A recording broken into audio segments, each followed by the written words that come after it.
I would just very quickly rush through economic gains from a transparent, open procurement system, concerns particularly for a developing country for preserving policy space in government procurement. I would also discuss various estimates of size of the government procurement market in India. One estimate has been mentioned earlier, which is 30% of the GDP. Thereafter, quickly go through some of the procurement systems in India. What changes have been brought about, what changes are contemplated in the public procurement bill, and finally, why is India not a signatory to the WTO? And that will link very well with the previous presentation, particularly on the data aspects as well. So the scope of procurement under government procurement agreement or in general under various international regimes under this really covers goods, construction services, construction and services as well. It may include procurement not only by the governments itself, but also procurement by state-owned enterprises, what in Indian parlance are called public sector undertakings.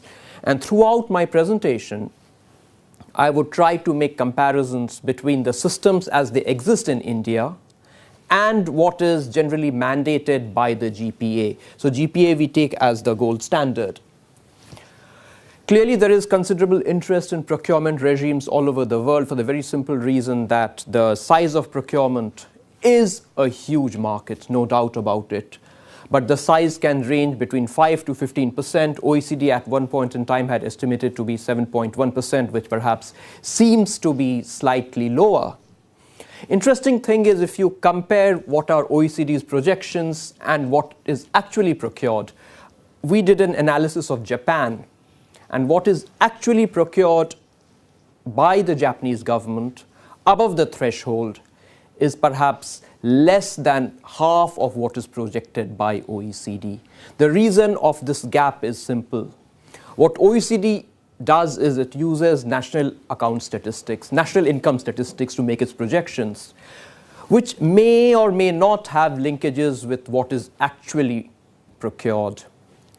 So it's important to bear in mind that the size of procurement markets, as is projected by various studies, which are generally based on national income accounting statistics, may be a bit off the mark, to put it rather mildly. Then, of course, procurement, particularly in developing countries, is an essential function of the government, vital for delivery of socially important goals. We saw in Brazil, for example, how there are some preferences given. The basic reason why preferences are given in Brazil, as well as in the United States, is supposedly to achieve certain socio-economic objectives. Whether these objectives are achieved is, of course, a different story. Of course, no need to recount the benefits of a transparent regime here amongst such a knowledgeable audience.